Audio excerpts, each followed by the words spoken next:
The following is an important announcement from After Hours Cinema.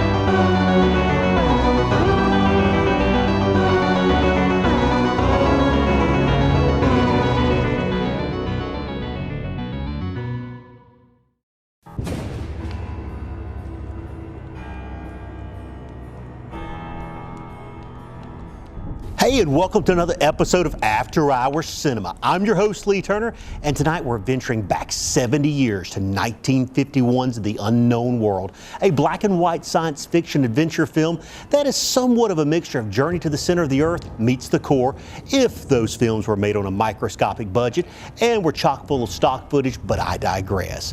While the film is obviously a low-budget cheapie, you gotta admire the Cold War and nuclear war undertones and their quest for a safe haven bunker. The movie also has an old-school adventure serial vibe about it that is kind of quaint in a way. So I say all this to say, lower your expectations just a little bit and enjoy some of the hokey special effects. Believe me when I tell you there are far worse films in the subgenre, like The Incredible Petrified World. Even John Carradine couldn't save that one. Of course, this being After Hours Cinema, Hunter has some great special treats lined up for you during tonight's intermission, including some great retro trailers, promos, and Pam and Monica are back with another great lessons learned in some period clothing nonetheless. We also have a special shout out to podcast host, actress and model Sparkle Sujin, along with the rest of the Fear Flicks gang. So don't worry, we have plenty of things to spice up The Unknown World. Now, before we drill down into The Unknown World, a little bit about the plot is probably in order. It follows a group of scientists and a wealthy playboy who journey to the center of the earth in search of a safe haven to the pending threat of nuclear war. So without further ado, here is The Unknown World from 1951.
What the future will bring, no man can say.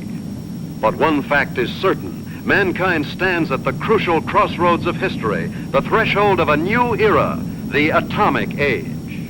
For the people of the U.S., skilled in the uses of science and technology, the atomic age is profoundly significant. Across a continent enormous in its agricultural potential, Americans have drawn from the earth a rich bounty, have built great cities, have reared towers into the sky, have spun intricate networks of highways across the land. By the application of science, industry has grown increasingly productive, making possible a good way of life. With assurance, Americans look with an abiding faith to the future. For many, citizen and scientist alike, atomic energy means the promise of a more abundant life. But for many another, the atom is a threat, an evil promise, the paralyzing panic of our time. Thus, to answer the perplexing question of the atom and its implications, the people have turned their attention to the forum of public affairs, have sought to search out realities, to find the facts, or to listen to men of science, like Dr. Jeremiah Morley, famed geologist, the embattled founder of the now defunct Society to Save Civilization. It was Morley who told a Los Angeles audience that a series of atomic explosions, either accidental or deliberate, could set off a chain reaction to annihilate every man, woman, and child on the face of the earth. It could cause the death of every living thing. In a gloomy report, Morley took a dim view of history, recalled the tragically repetitious story, the decline and fall of all past civilizations. Said Morley, modern civilization could, by the phenomenon of atomic fission, be brought to dust and ashes. For example, if an A-bomb were detonated at the Empire State Building, the area of total destruction would cover an area of 2 miles.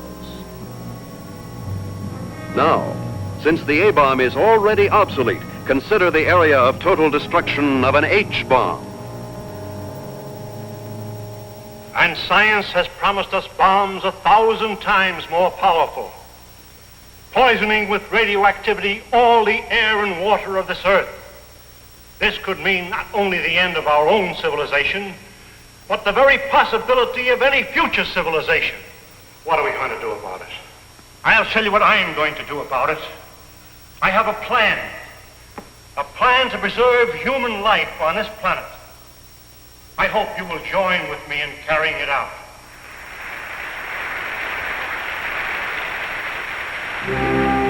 The response to Dr. Morley's appeal was immediate and enthusiastic.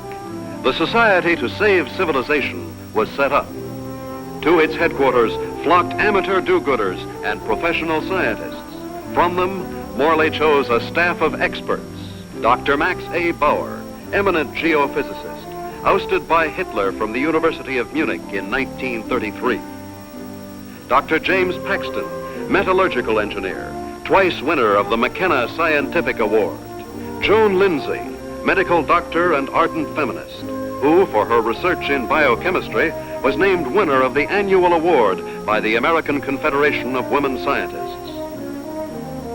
Dr. George Coleman, authority on soil conservation.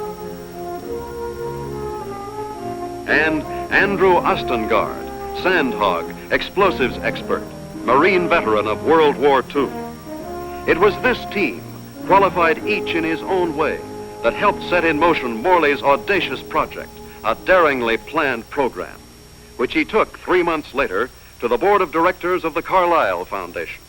And so my colleagues and I believe that humanity can escape annihilation, can find a temporary haven, a promise of hope that, come what may, life can be sustained deep within the earth itself.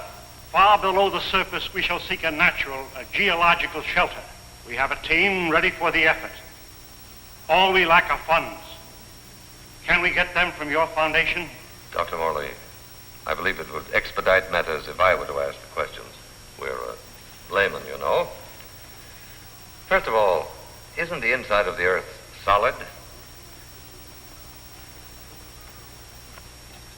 The interior of the earth is made up of vast caverns and air pockets, joined by natural avenues leading from the surface. Natural avenues? Funnels and fissures.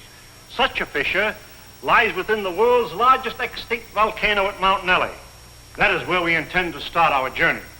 Well, these funnels, how far down do they go? Hundreds of miles, perhaps thousands, to the very core of the earth.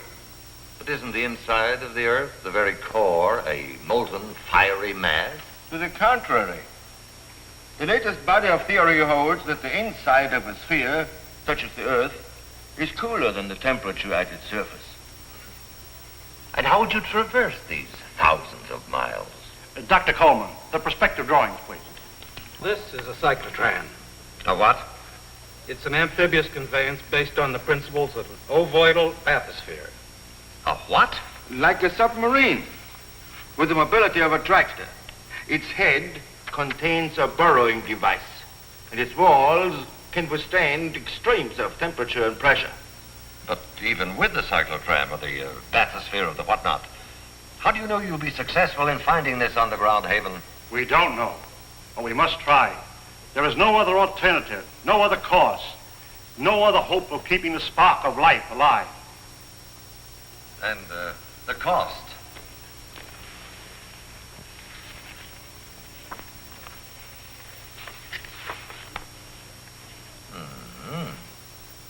That's a lot of money, Dr. Morley. Well, surely you don't expect... But we do. I know you and your committee mean well. Mean well. Next you'll be calling us starry-eyed idealists. Dr. Lindsay, you're out of order. The whole world is out of order. And I suppose you and your associates can set it right? We couldn't have said it wronger if we tried. The appropriation was denied.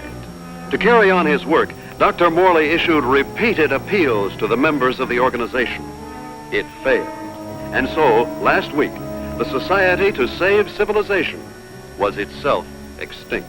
And one of its leaders, of Professor Jeremiah Morley and his enthusiastic colleagues. Where were they headed after a year of devotion to a lost but spectacular cause? To newsreel reporters, Dr. Morley had only this to say. We have no plans. We have no hope.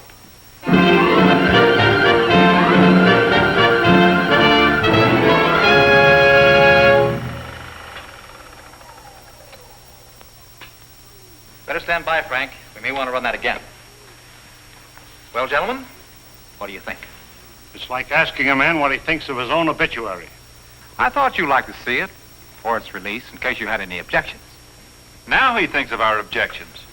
You've been crucifying us for a year, Mr. Thompson, in the newspapers you edit, the magazines you publish, and the syndicates you control. And now this newsreel. Just a minute, gentlemen. You seem to have me confused with my father. He dictates the policies of our publications. Like father, like son. Nothing, Dr. Bauer, could be more unscientific. As a matter of fact, my father and I never see eye to eye on anything. So he's the villain of the piece and you are the hero. Quite the contrary. My father has all the virtues of our society. He makes the money, I spend it. The large occupation. Oh, I have no occupation. I'm straight. You wouldn't. That idea of yours, Dr. Morley, about exploring the inside of the Earth. You know, I'd like to try that, just for the kicks. I'm sure you wouldn't find it very exciting. Oh, I don't know. Gentlemen, I came here tonight with a proposition. I have some money of my own. I would like to finance your project. Are you serious? Sit down, my boy. There's one stipulation, however. I go with you. And what could you do? I'm afraid you don't realize what you'd be up against. Going 1,000 miles inside the Earth, just to satisfy a whim? Gentlemen, you act as if the fate of humanity hung upon you granting me this whim.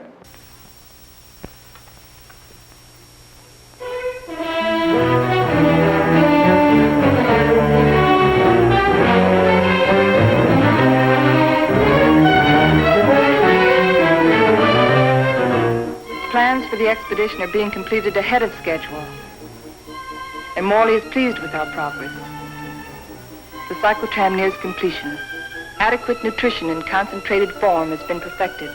And for an auxiliary water supply, the Sloan H2O condenser will be used. By the study of our laboratory animals in a new environment, we expect to gather important scientific data. At last, the cyclotram is ready to be loaded aboard the SS Aurora.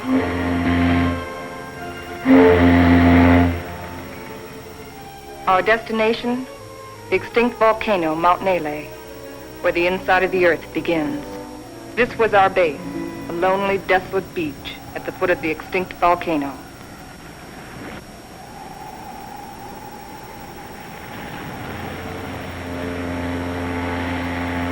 Well, let's go.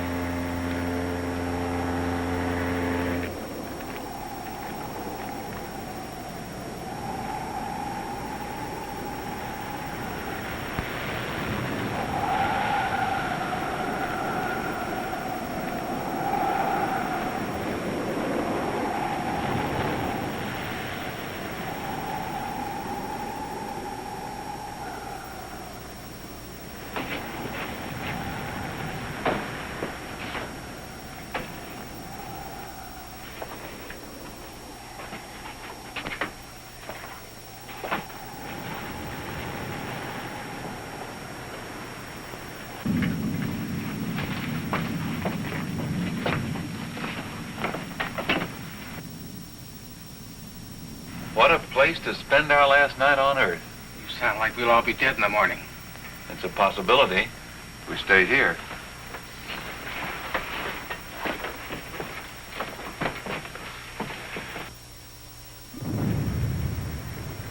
Andy, take the controls. Follow the ridge line. Keep out of the ravines. Descend at an angle of not more than 33 degrees.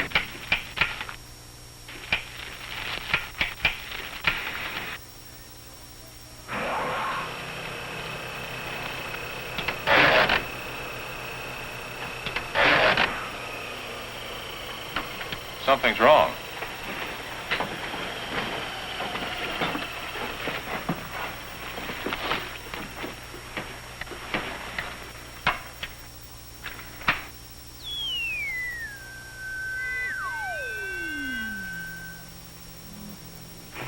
Now try it.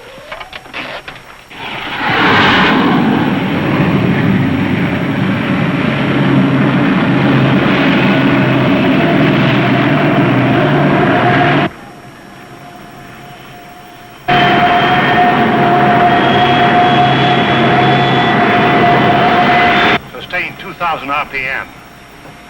Follow our chart plan, R4. Check.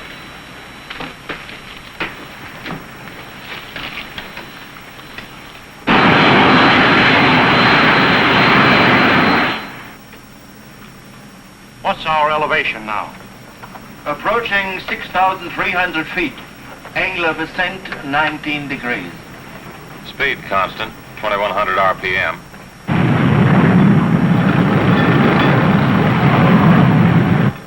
I wonder how long this iron lung is going to hold up. You can still beg out. You can't get rid of me so easily. Give me a reading on the forward rotational unit. We're up to 9,000, climbing at 24 mph.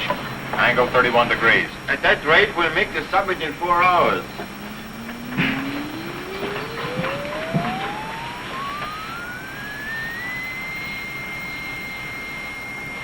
Dr. Moore, we are meeting some unstable isotopes. Increase the lateral unit to 12,000. Say, this is getting rough.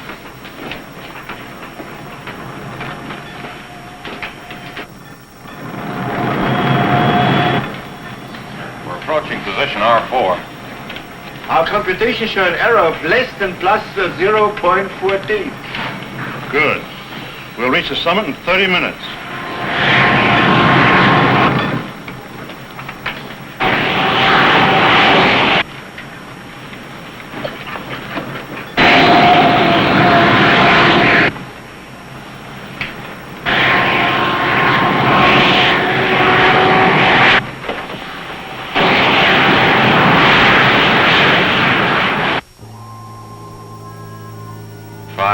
And 27 minutes. Excellent. 33 minutes ahead of our estimated schedule. We'll make a final check of our position before we enter the crater.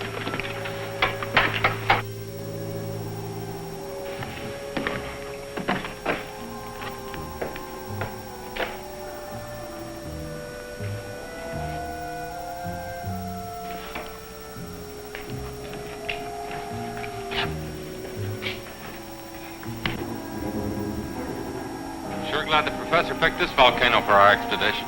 Maybe this one could come to life, too. No, not a chance. No bet on it.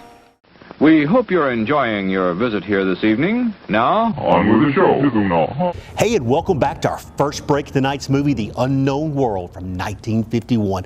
Given the opening narration and the extensive use of stock nuclear explosion footage, the movie screams early 50s atomic sci-fi. Apparently it was some kind of requirement because they all seem to have it. But anyway, turning to the cast trapped in the cyclotron, one of the film's leads, Dr. Morley, played by Victor Killian, didn't even appear in the credits due to being a suspected communist and on the blacklist. Other cast members include actress Marilyn Nash, who portrayed Joan Lindsay, the only lady on this doomed voyage. Nash's career was started by a chance meeting with Charlie Chaplin while playing tennis at the Beverly Hills Hotel, which led to her being cast in his film Monsieur Verdoux, which was his first film that Chaplin didn't appear as his iconic tramp character. Strangely, tonight's film would be Nash's only other film credit. Rounding out the cast was newspaper heir and playboy Wright Thompson, portrayed by actor Bruce Kellogg, who is perhaps best known for a starring role in the movie The Deer Slayer. Now, before we resume this journey, it's interesting to note that the film recently gained a new audience when it was showcased during season 3 of the Netflix series 13 Reasons Why, with the characters briefly discussing the film with the 1951 poster in the background. Hey, if it's good enough for Netflix, it's good enough for After Hours Cinema. Now let's get back to The Unknown World.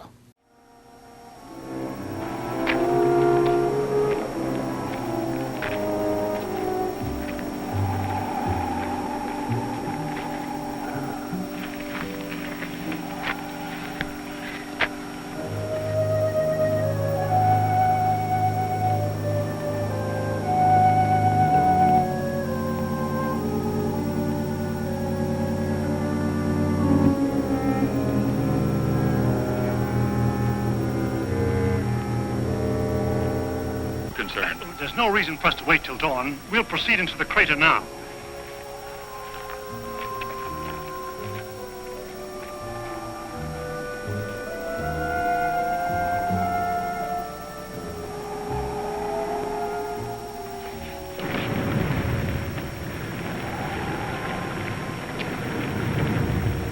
Just one last look at the earth. Yeah. What a way to remember it. Follow the downward spiral. Keep to the inside ledges. Speed 1,200 RPM.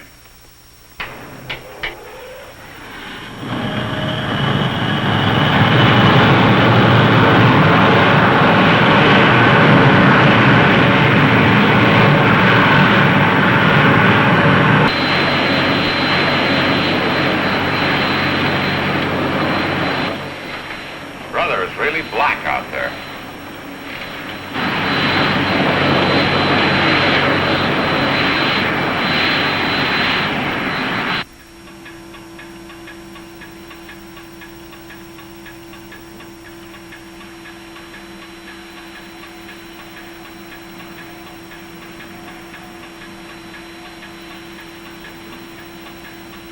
As we descend ever deeper into the volcano, I have observed no unusual physical symptoms.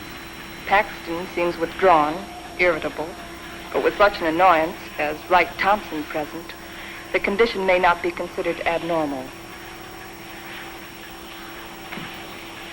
The descending ledges are getting awfully narrow. We must be at position R18. Yes, we are. Cut the switches.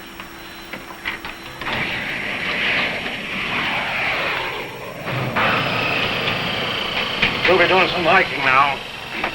Better have some breakfast.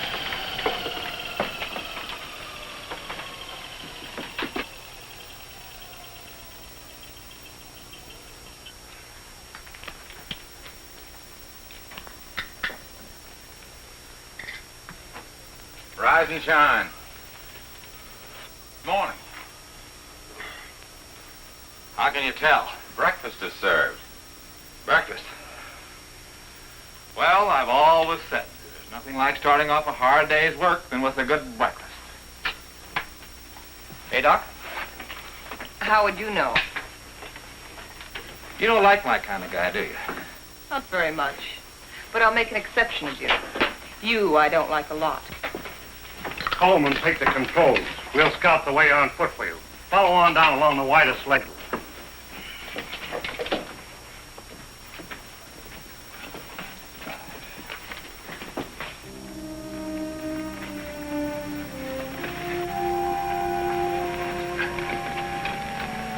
Watch that, it's loose. What's the matter? I don't like it. What did you expect in here?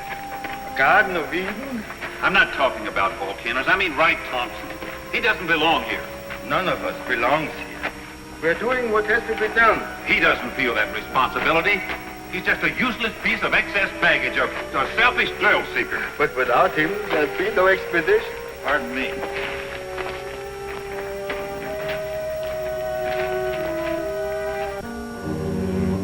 Kind of deep down there, isn't it?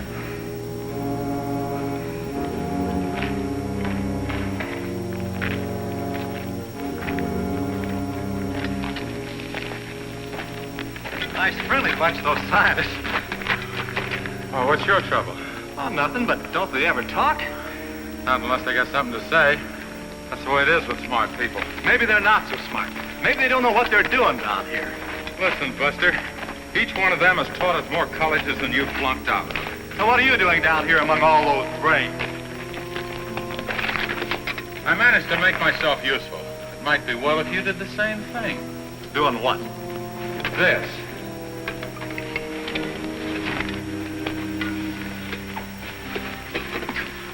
You lead the way for a while.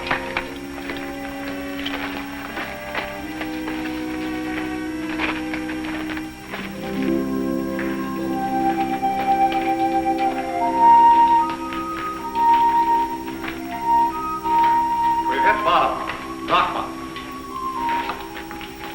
Hello, Coleman. Coleman, come in. Go ahead. We've reached the end of the channel. Establish our position. Our depth below mean sea level, 2.6 miles.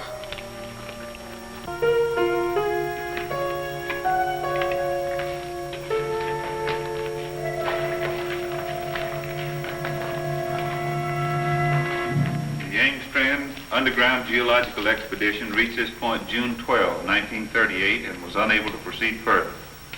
Why anyone who follows us should want to go further, we do not know, but we assume that they have good reason for doing so. Good luck. If Engstrom were living today, he'd know the reason. The world has changed since 1938. The world has changed since yesterday. You better get to work.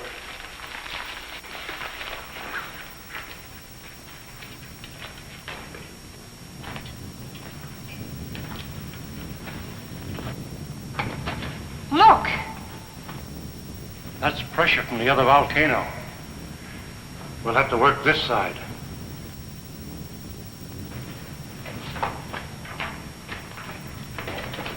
Paxton! Yes, Dr. Morley? Start making density readings on that wall over there. Yes, sir.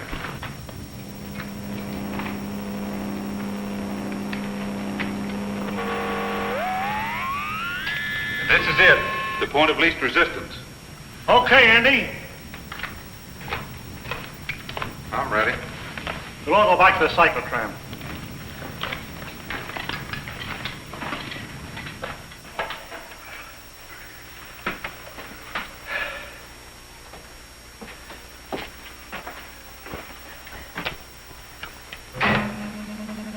Fuses 1 and 2 set.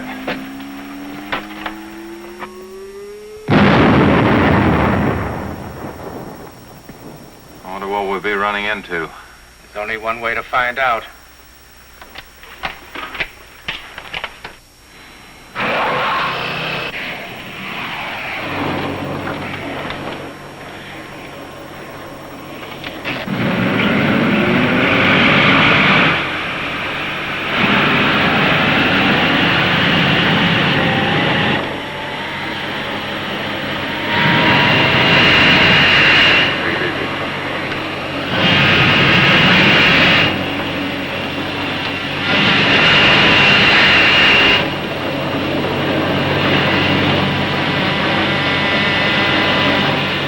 Broken through.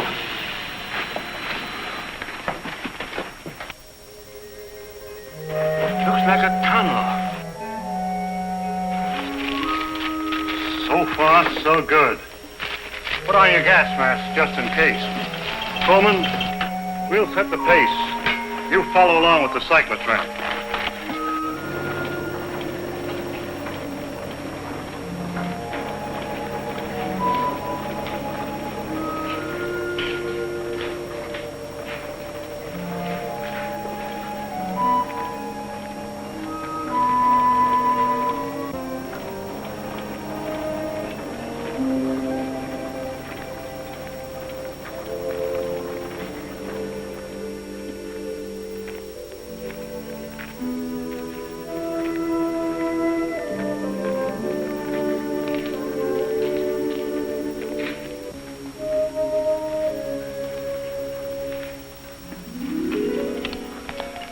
The air is fresh and clear.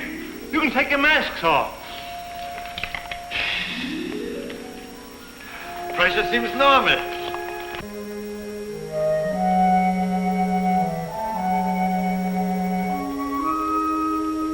I wonder where it leads. That's exactly what we're going to find out. Lead the way, Andy.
How did it all happen? Long time ago, the earth above was covered with water. And when the sea vanished, it left great limestone deposits behind. Was all this limestone? Yes. And then the water gathered in underground streams and carved out the soft limestone. Drop by drop, year by year, the water dissolved the stone. Each drop carried a tiny particle of sediment. That's what formed these columns. About an inch every 1,000 years. Well, how long did this whole process take? About 200 million years. Hello, Coleman. Coleman, bring up the tram. We'll proceed from here.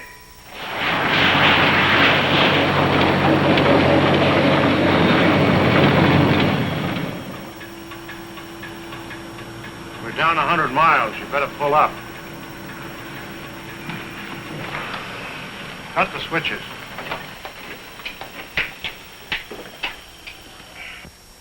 It's funny. When we first got here, I felt a sort of exaltation. Now I feel depressed. I don't know why. The oxygen content is adequate. I know. But I too feel suffocated. Maybe it's the unreality of this place. You know, once when I was working in the Holland Tunnel, I got cut off from my crew for 10 hours. I felt this way then.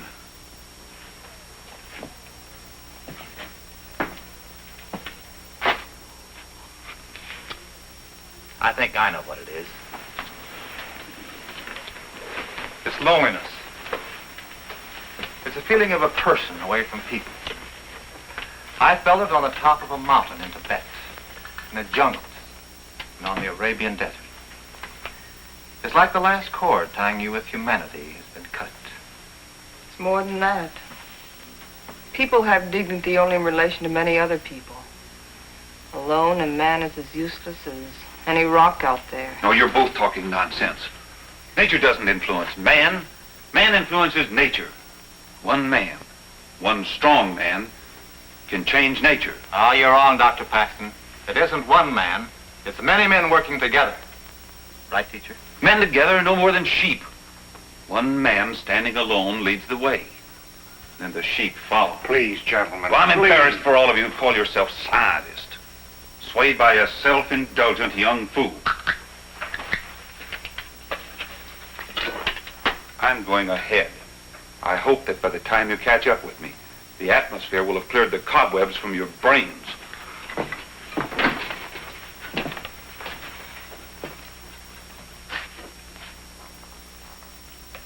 I'd better go with him.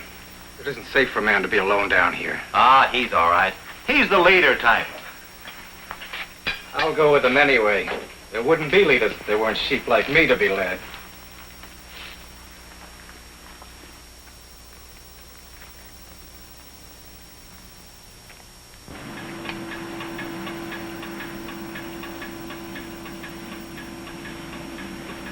I still don't see any sign of Paxton and Coleman. I'll keep going.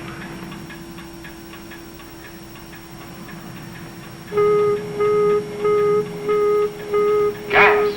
Gas!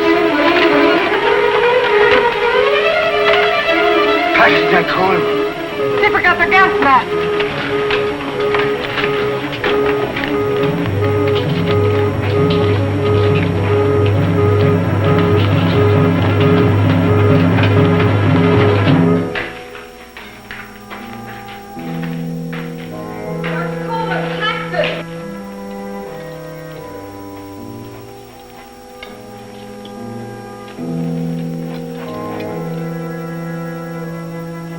There they are!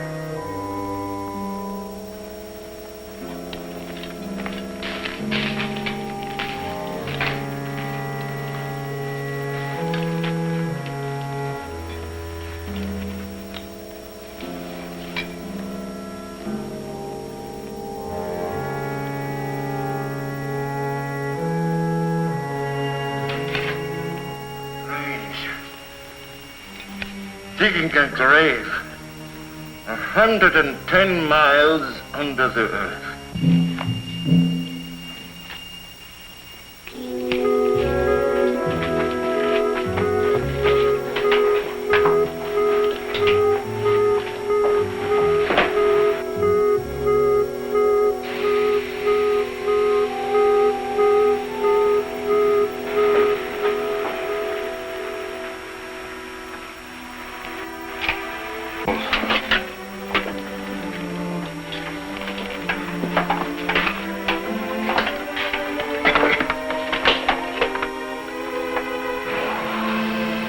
Must go on. It's too late to turn back now.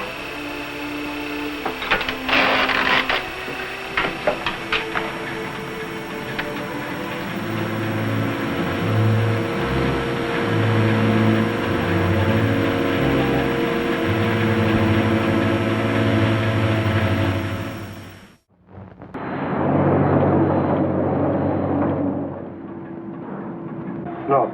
Andy?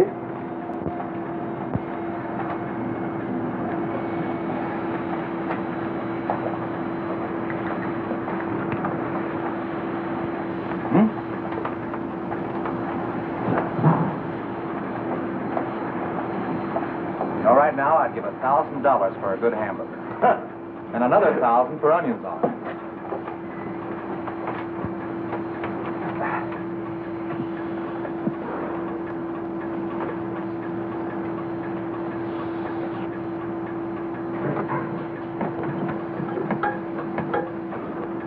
Dr. Morley, our water supply is... Cut the switches.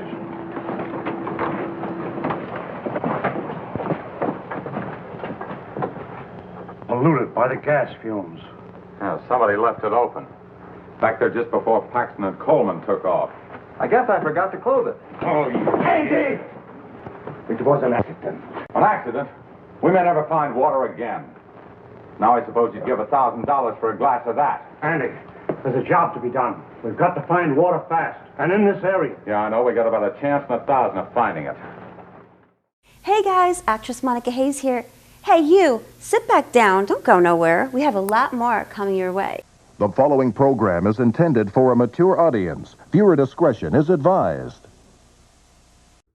Hi, I'm actress Pamela Such, and it's intermission time. Good evening. It's intermission time. Our service is friendly and quick. You'll find hot dogs, hamburgers, pizza, your favorite candies, hot and cold beverages, and other delicious snacks. So add to your fun of watching the movie. Visit our refreshment stand right now. We're glad to have you with us tonight. We hope you'll come to see us often. It's great to get out to the movies.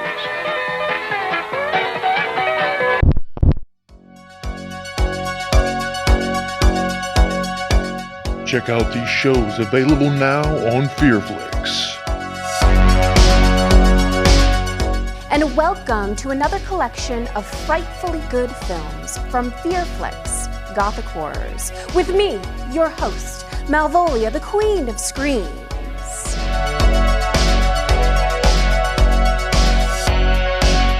Hey, I'm Pamela Such. You know me from all the Wave movies. And here we are, we're going to play Curse of the Swamp Creature 2. Hello guys, I'm Rachel Waits. And I'm Elise Costin. Welcome to Silent Screams. I'm Pamela Such. I'm Monica Hayes. Thank you for tuning in to 70s Grind Out on FearFlix.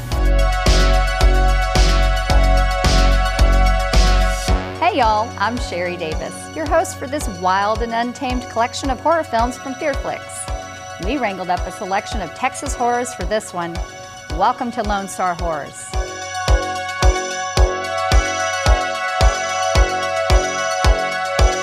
These shows, movies, and much more available now on FearFlix. Download it on your Roku channel store today.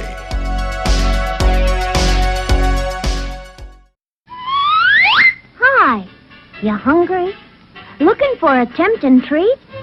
Hold on till I absorb some heat. Some added tang might please you too. I'll slide into an oven-fresh bun, and I'm ready for your eating fun. Why don't you try a juicy good hot dog? Mmm, delicious. This Thursday on Everything Sparkle, it is our 2-year anniversary. I have been hosting this show for 2 years, and we have 2 great guests. We have Lee Turner from After Hours Cinema and Joe Gonzalez from Any Last Words. So stay tuned. Playing pretend.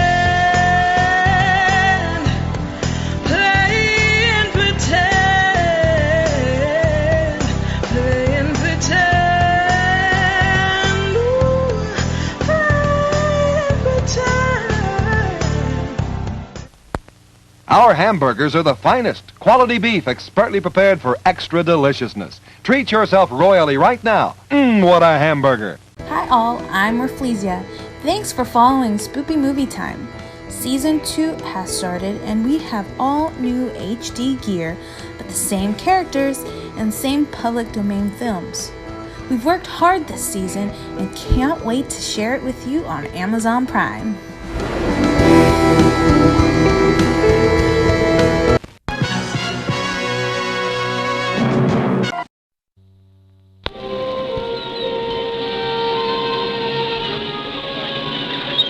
A man who loved with fierce, demanding passion.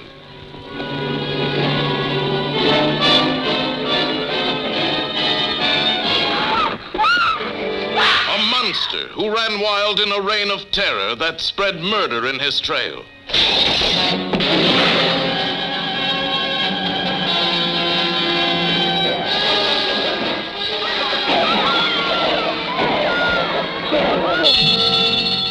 The thing that went wrong in the secret atomic laboratory afflicted him with the most hideous curse ever visited on man, forcing him to cower in the darkness like a hunted animal. For one touch of the sun's bright rays transformed him into the reptilian Jekyll and Hyde monstrosity who couldn't control his lust to kill.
Come on, darling.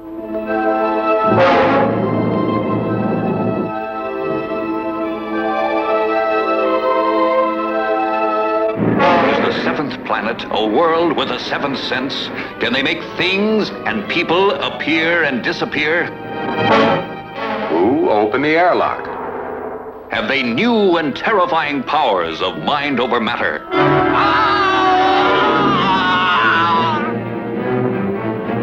His arm's frozen. Can they reach deep into your subconscious to make you feel terrors more horrifying than you know of? Give us an hour. If we don't show up, you'll know you don't have to wait any longer. You have come to destroy me. But my weapons are more powerful than yours. Your own fears have created the means of your destruction.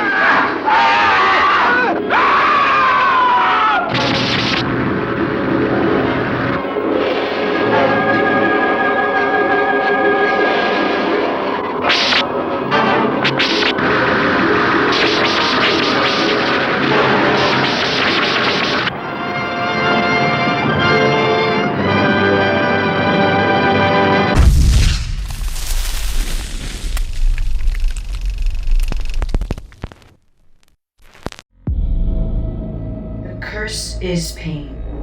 It flows through time like a river.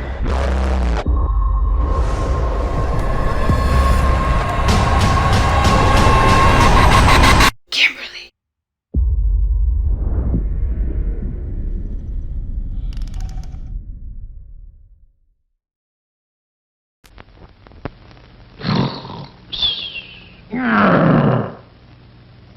It's showtime.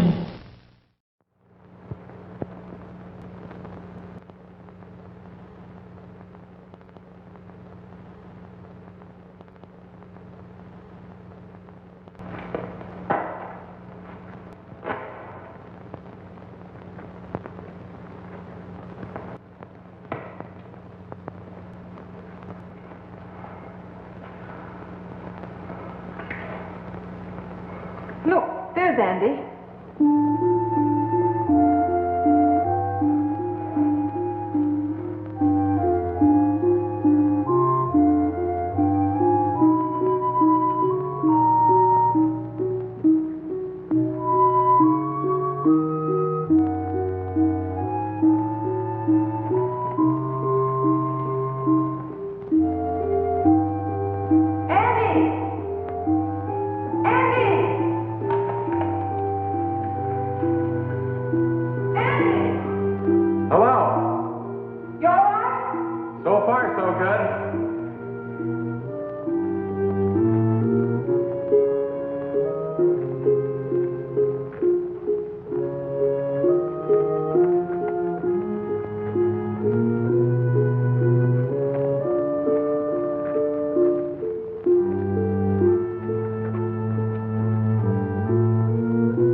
No water here.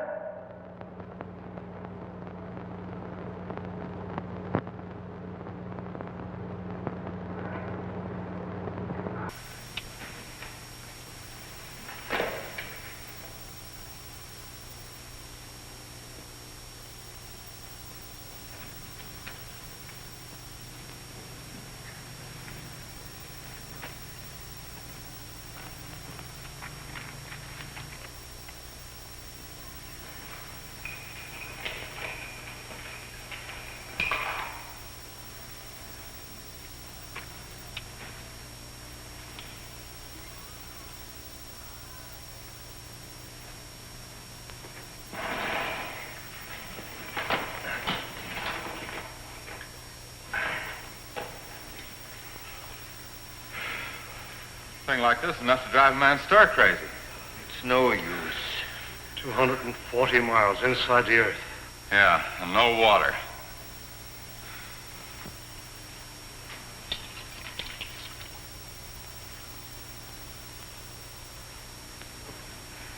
Here. I've been feeding it to the animals.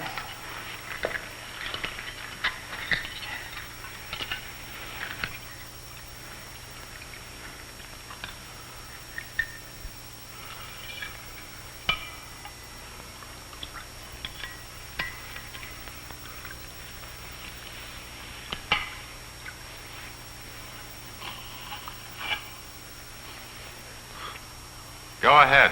Enjoy yourself. It doesn't cost a cent.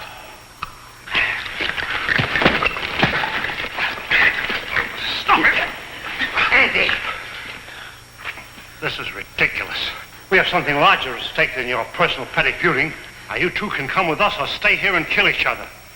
I'm going after the cyclotron. Never mind. I'll go get it.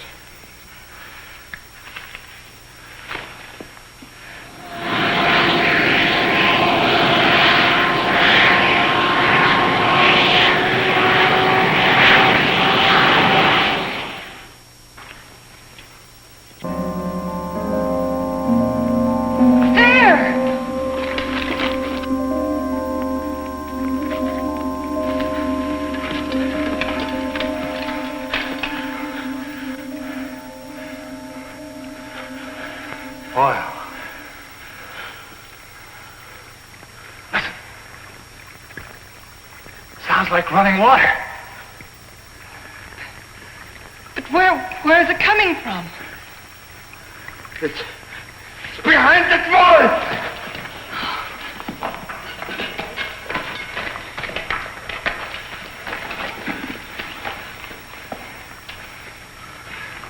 It is running water. Well, why don't we go through the wall of the cyclotron? No.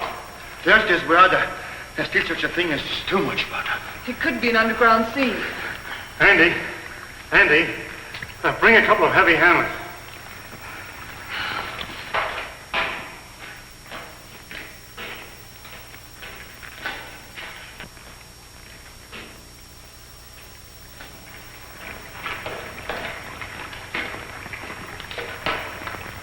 What's up, Professor?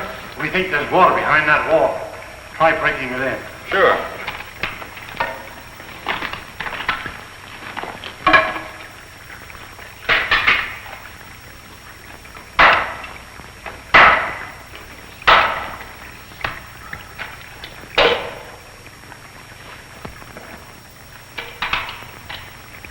I brought 2 hammers, you know.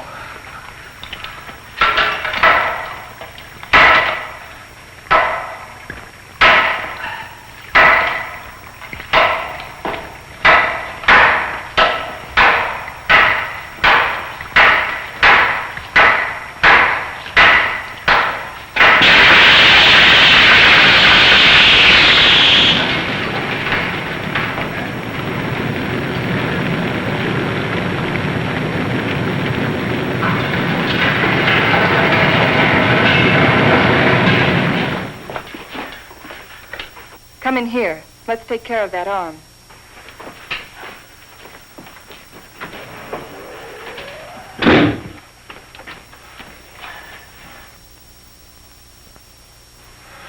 The outside temperature's rising fast. It's up 280 degrees now. It's as if it could go on forever.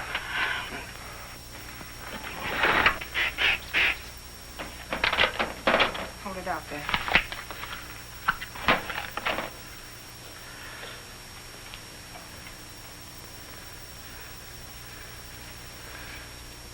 How's the temperature? It's dropping fast. The outside pressure's dropping, too. Good. Condensation will soon take place. There. You're a pretty good doctor at that. You're a pretty good patient at that. Thanks. Here. Slip this on.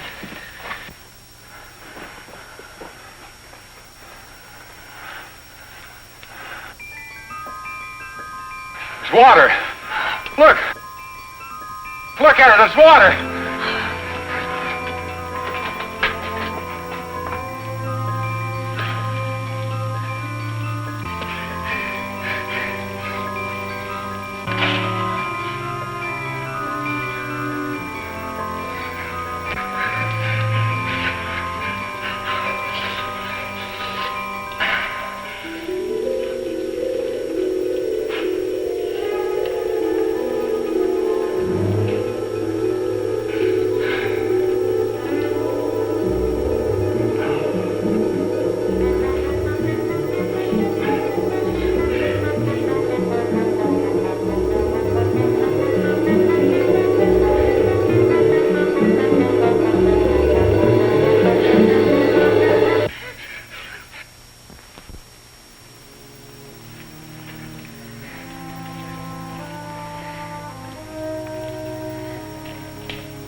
Joan, are you all right?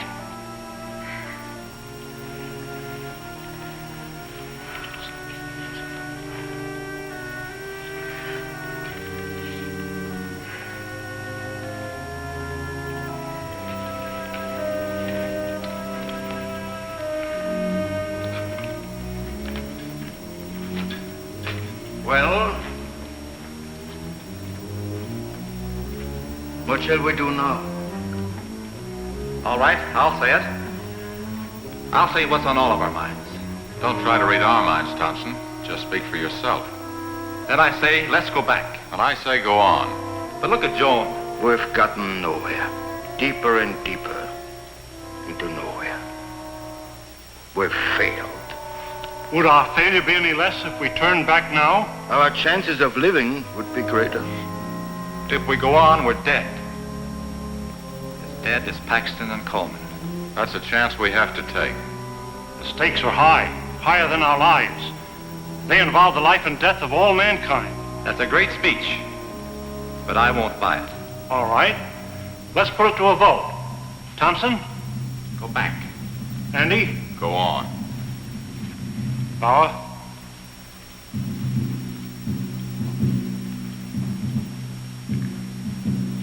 Go back.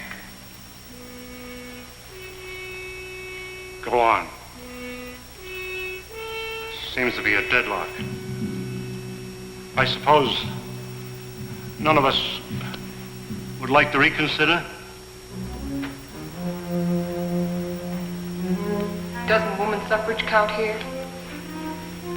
What do you say, Joan? I say go on, and let's not waste any more time about it.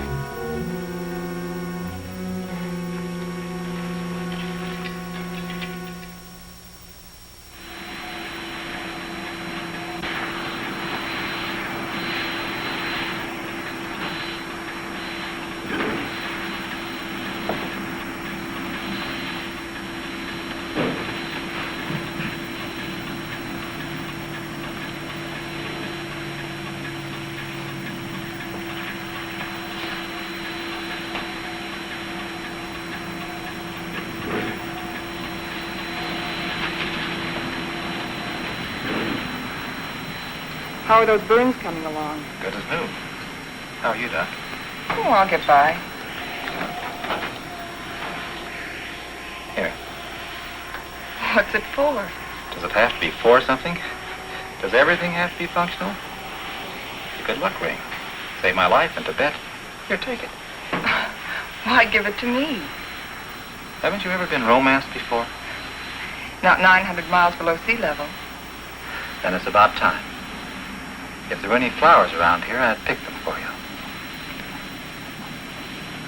There's a highly scientific theory which states that if any man and any woman are cast away anywhere for any length of time, sooner or later they think they were in love. That's what's happened to you. If that theory has any value, it should apply to you. Does it? No. Well, I guess I need a little more time. We'll talk about it later.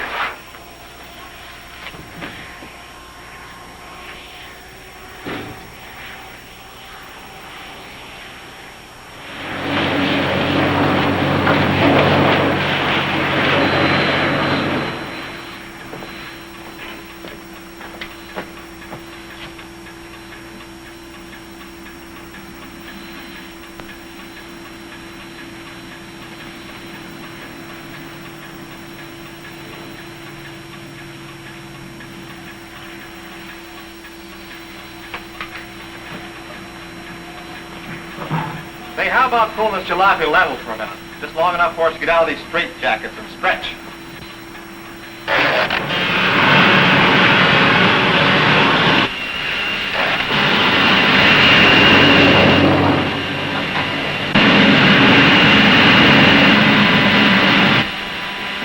How much longer is it going to be like this?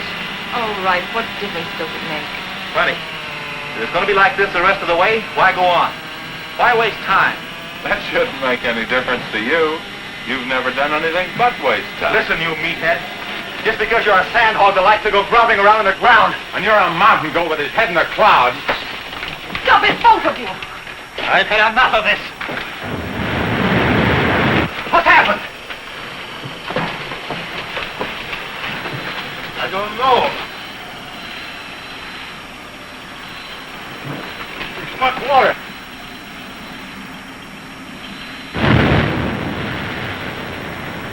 We are out of it.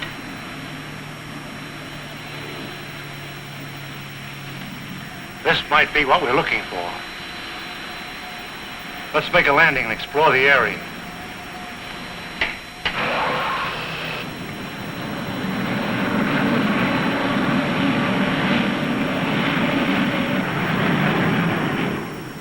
It's got a high calcium content, but it's drinkable. Hey! Look what I found!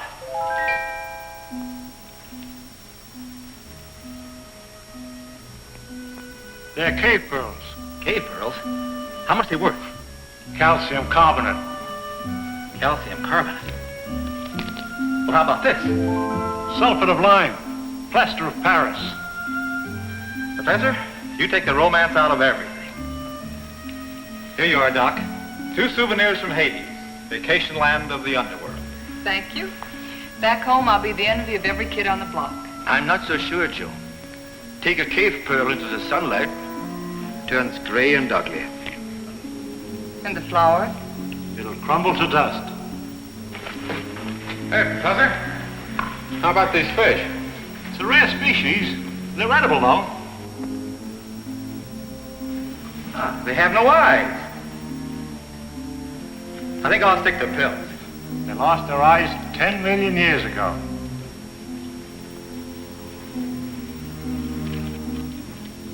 What kind of a place is this? Flowers that crumble to dust in your hands. Stones that look like pearls. Fish without eyes. Nature sure a practical joker. I suppose you could have done better? 10 million years? I couldn't have done worse.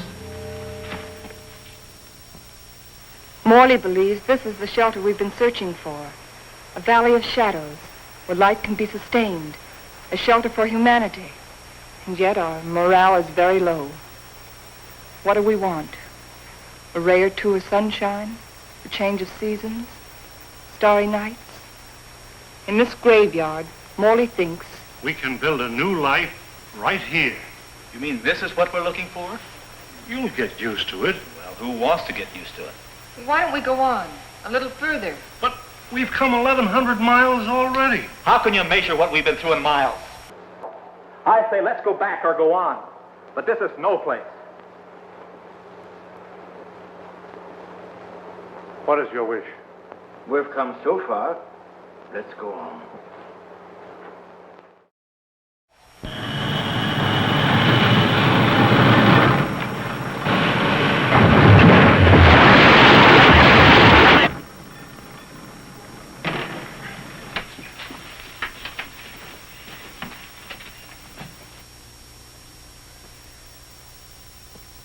Well? which way do we go?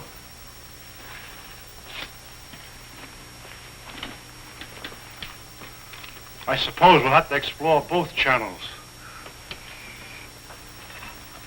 I'll take the right one. Right? You take the other. Why me? I'll tell you why. I'm sick of taking your orders. That's the trouble with you, Thompson. That's all you do is take, you never give. Without me, there wouldn't have been any expedition. Well, that's not enough. It's time you gave something yourself and not your pocketbook. Andy. We might as well get started.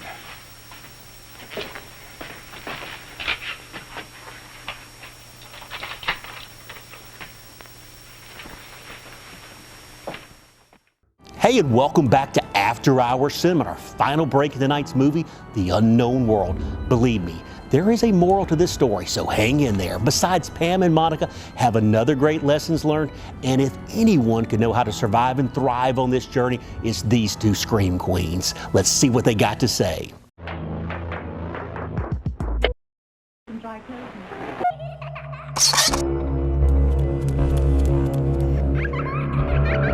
Hello, I'm Pamela Such. Thanks for tuning in to After Hours Cinema. I'm Monica Hayes, and you're watching Unknown World. So here we have A journey to the center of the earth. Now, this would not be my ideal vacation spot or even a save the world type of trip that I would want to take, because I believe I would suffer from extreme panic and claustrophobic attacks. But I did, however, like the drill type submarine vessel, but maybe more for like a Disneyland ride. But they were off to their trip right through the opening of Mount Nala, where they will endure loneliness, fighting, power struggles, and bad air quality in search of an underground utopia. What a crazy place, right? A crew in search for new life through the opening of a volcano, sterile fish with no eyes, a land with no sun. It doesn't sound like it's going to be a very habitable place to me. But it makes me wonder where we would be today without all the scientists and their research.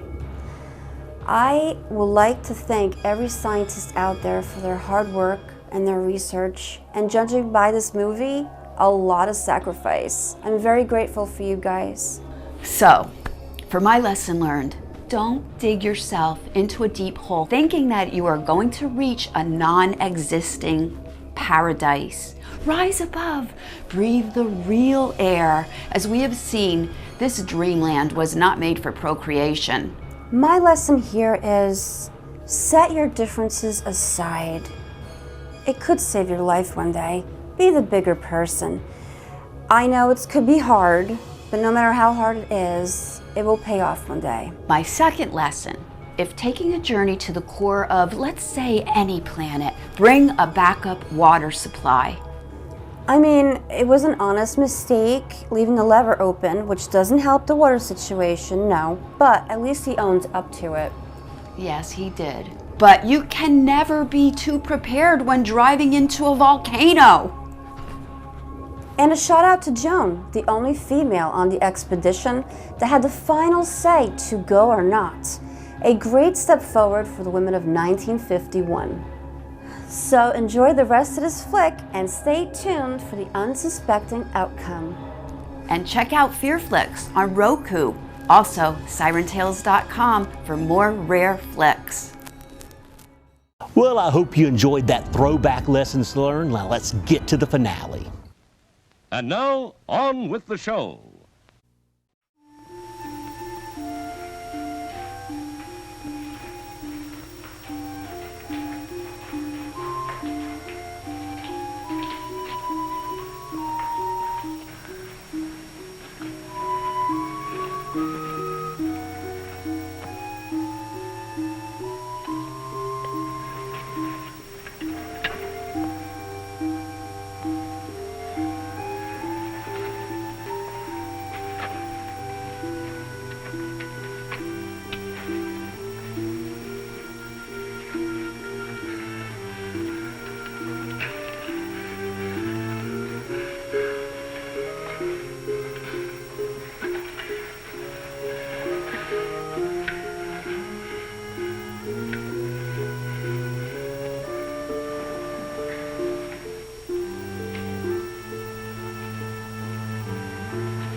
Andy.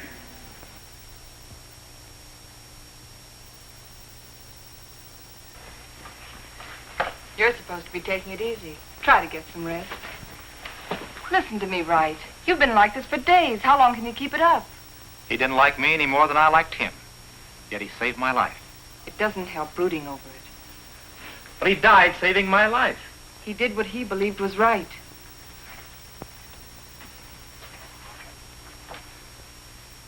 My trouble was, I never believed in anything. You can start now.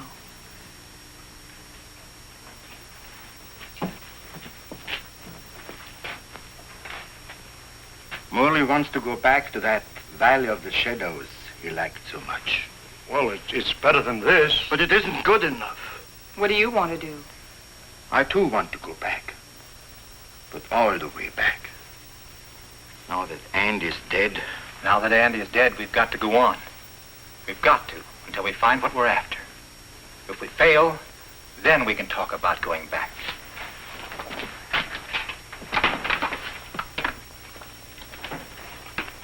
Over there. Good.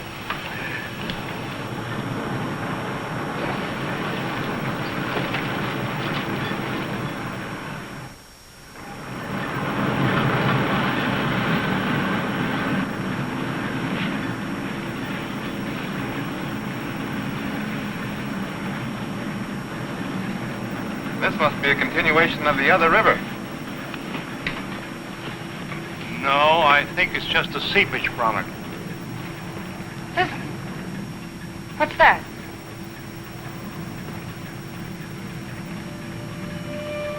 Look! It's like daylight.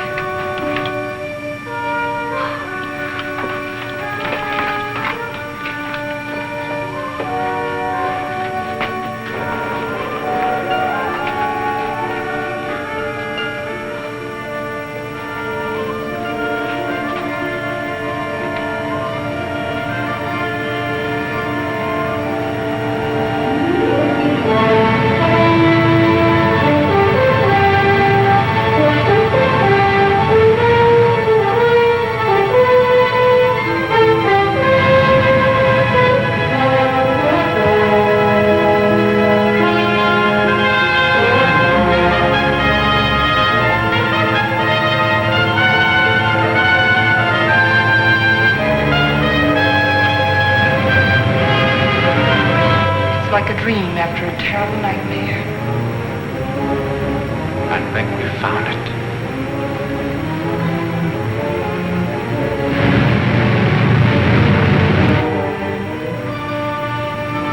Promised land.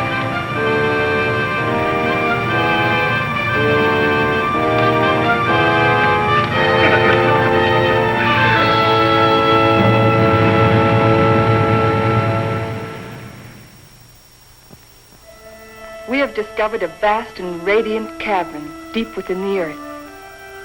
Along the shores of this incredible cave lies a great underground sea, gathering up the waters of the earth. A strange, sunless light is reflected from the phosphorescent dome. The glowing peaks are weathered and sharp, and the gullies deep. The wind is soft, and the climate pleasant. Vapors rise up into the bright dome, forming luminous clouds.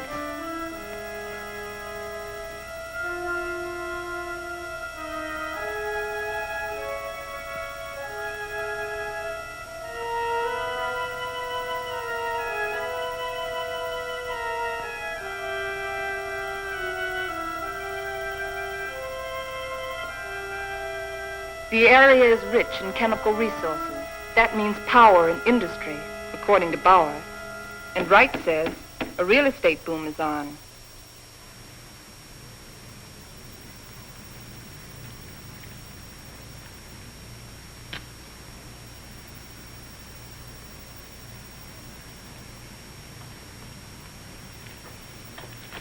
You got a match?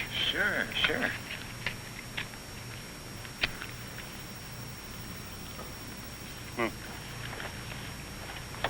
How you coming, Professor? Uh-huh. Still feeding those rabbits? They eat like pigs. Small wonder. They're expecting in a couple of weeks. All of the rabbits? No, silly. Just the lady rabbits. Tell me more. Here, make yourself useful. Get some more water. Explorations and surveys of the surrounding area continue. Morley and Thompson have set out toward the southeast to investigate the land and its potentialities.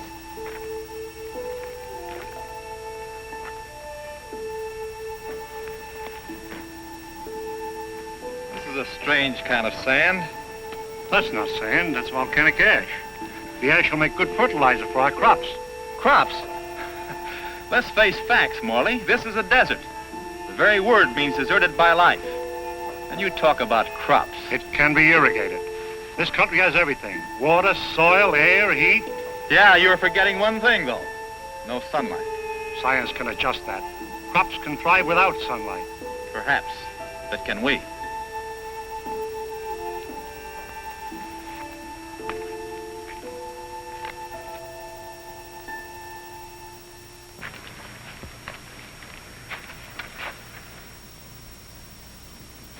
What sort of species is it? It's the fossil remains of a species of lungfish. He breathed by means of both lungs and gills. When he came out of the sea 400 million years ago, he was the ruler of the animal kingdom. With his lungs, he was a pioneer in a new way of life. How did they become extinct? Like some of us on Earth, they seem to hurry the process of extinction. Let's get out of here.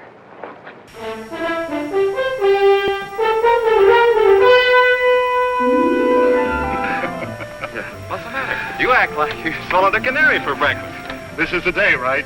This is what day? The day we're expecting the first litter of rabbits. Well, who's going to pass the cigars around? You apparently don't realize the importance of it. Oh, I'm sorry. By observing the rabbits, we've already learned that they respond to nature basically as we do, as any mammal does. And from their young born today, we can predict how our own young will respond in the new world. Dr. Morley, Fowler. Come on. You go ahead. I'll get plenty of hot water.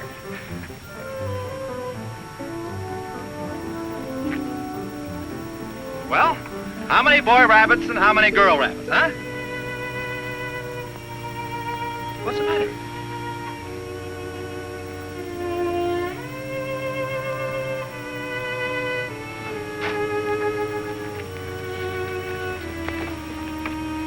Joan, what's the matter? They're dead. They're all born dead.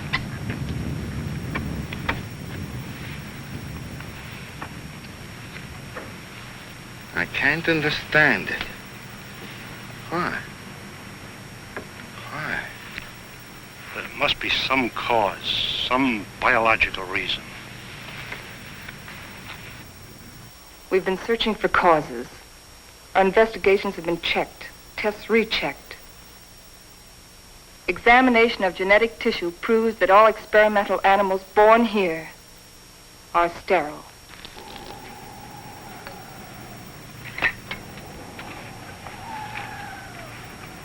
You know what this means?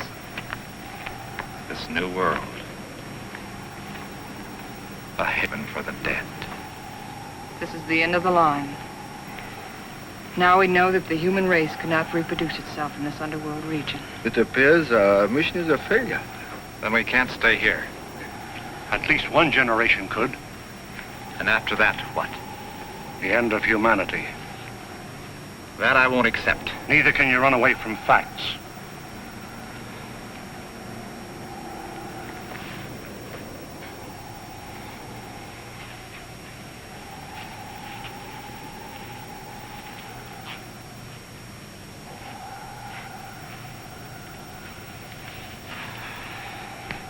I've always run away.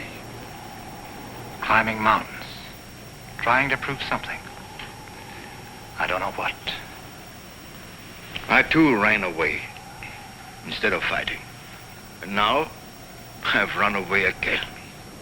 And I was always afraid I couldn't compete in a man's world. I think I want to go back and try again. Go back to what? To a world bent on self-destruction? We can live the rest of our lives here in peace. Morley, you're wrong. This isn't peace. This is a resting place for the living dead. I don't believe it's the end of the world. I don't believe it's the end of mankind. You're young. You don't know. I've lived through the terrors of 2 great wars. I've had enough.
Take over.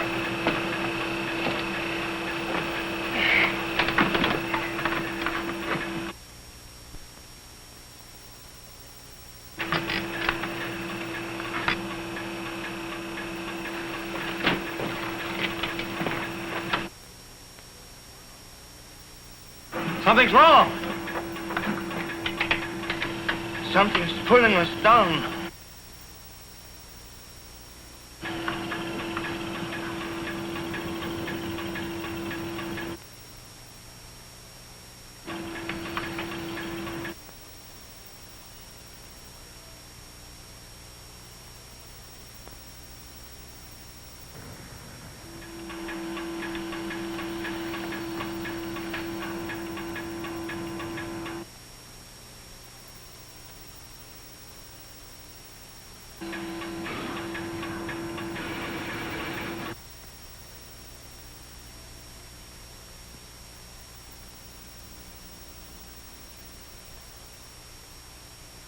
We are lost.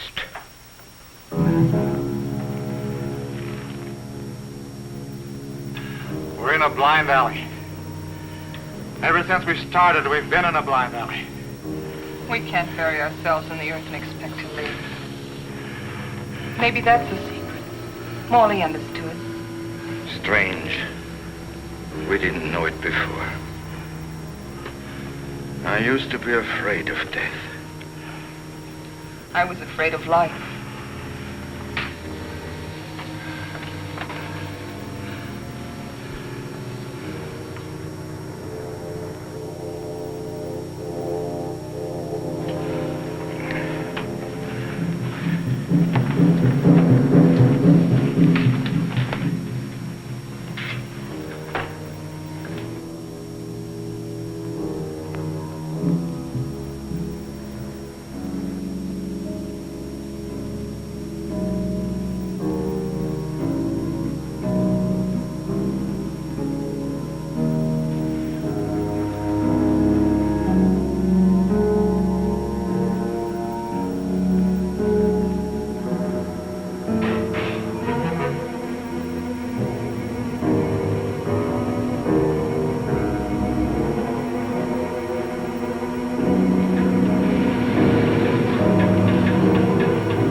Look!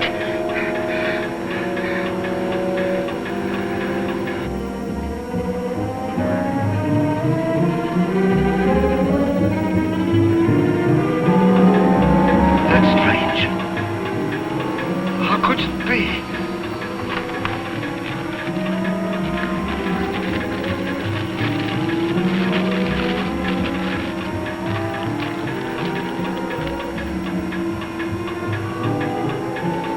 We're above the level of the underground sea. We found a channel to the upper ocean.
The universe is still in harmony. There's life on that island. People.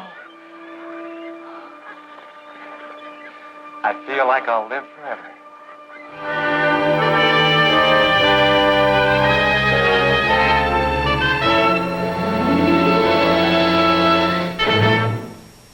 Well, that's a wrap on 1951's The Unknown World, a curious entry into the nuclear holocaust subgenre. I will have to admit, I did see the little infertility twist coming. Also, was anyone like me wondering why they didn't spice this movie up with some underground monsters or dangerous lava? I don't think it would have been that hard. It might be time for a revamped 70th anniversary AHC version, but let's hold off on that. I think I want to go back and try again. I'll have to admit that some of the cavern interiors were interesting and downright eerie. Thankfully, the producers did some filming in Carlsbad Caverns, New Mexico, and Bronson Cave in Griffith Park. Also, you got to admit the filmmakers tried hard, and they were trying to convey a message, but they just needed a bigger budget. So, despite the extreme budgetary limitations, you got to admire their effort.